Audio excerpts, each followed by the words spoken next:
Starter है, जो DC motor starter आपका होता है वह 2 पॉइंट स्टार्टर, 3 पॉइंट स्टार्टर और 4 पॉइंट स्टार्टर होता है। जो हमारा डीसी मोटर को स्टार्ट करने के लिए स्टार्टर का काम है। जो डीसी मोटर का आर्मेचर होता है, आर्मेचर का रेजिस्टेंस काफी कम होता है, तो अगर डायरेक्ट पूरी सप्लाई दी जाएगी तो उसका आर्मेचर, डीसी मशीन का जो आर्मेचर है वो जल जाएगा। तो उस आर्मेचर की सुरक्षा के लिए, उस मशीन की सुरक्षा के लिए स्टार्टर का प्रयोग किया जाता है। जो डीसी स्टार्टर है वह मुख्य रूप से 3 प्रकार का होता है। एक होता है 2 पॉइंट स्टार्टर, एक होता है 3 पॉइंट स्टार्टर और एक होता है 4 पॉइंट स्टार्टर। तो आज हम लोग पढ़ेंगे 3 पॉइंट स्टार्टर के बारे में। पिछली बार हमने पढ़ा था 2 पॉइंट स्टार्टर के बारे में कि जो हमारा 3 पॉइंट स्टार्टर है उसका स्ट्रक्चर कैसा होता है, वो वर्क कैसे करता है, कार्य कैसे करता है। तो ये जो सामने आपको फिगर दिख रहा है, ये 3 पॉइंट स्टार्टर का फिगर है, जिसमें ये रेजिस्टेंस लगा हुआ है। ये रेजिस्टेंस यूरेका का बना होता है और एस्बेस्टस की सीट पर स्टार्टर में लगा होता है, डीसी स्टार्टर में। ये जो आपको 1 2 3 4 5 6 दिख रहा है, ये स्टड का पॉइंट्स दिखाया गया है, जिसके ऊपर हमारा हैंडल, जो ये स्पाइरल स्प्रिंग है, इस स्प्रिंग में एक हैंडल लगा होता है। अब ये हैंडल शुरू में ऑफ स्थिति में रहेगा। अब ये हैंडल जो होता है शुरू में ऑफ स्थिति में ही रहता है। ये आपका एनबीसी लगा हुआ है, ये आपका ओएलसी लगा हुआ है, ये हमारा शंट मोटर है। शंट मोटर आर्मेचर के पैरेलल में शंट फील्ड वाइंडिंग है, शंट मोटर है।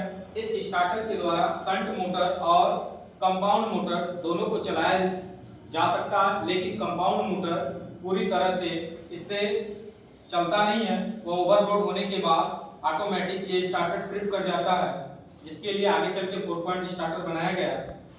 तो हम लोग देखेंगे कि जो हमारा 3 पॉइंट स्टार्टर है वो कैसे वर्क करता है। तो शुरू में जो हैंडल है, इस हैंडल की अवस्था शुरू में ऑफ होती है।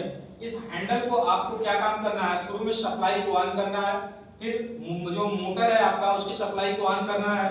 इस हैंडल को मजबूती के साथ पकड़कर स्टड पर रगड़ते हुए आपको धीरे धीरे चलाना है शुरू में, क्योंकि शुरू में जो हमारा मोटर होता है उसमें बैक ईएमएफ भी नहीं होता है, काफी कम होता है।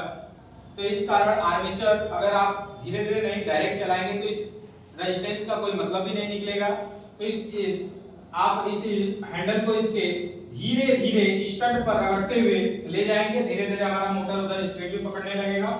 और जब हम आएंगे 5-6 नंबर स्टड पे, तो यहाँ पे तब तक हमारा जो एनबीसी होगा, ये जो हमारा एनबीसी होता है, यहाँ पे जो ही स्टड यहाँ पे आएगा, जो ही स्टार्टर का हैंडल यहाँ पे आएगा, यहाँ देख रहे हैं वायर के माध्यम से एनबीसी में सप्लाई आ चुकी होगी रेजिस्टेंस के थ्रू।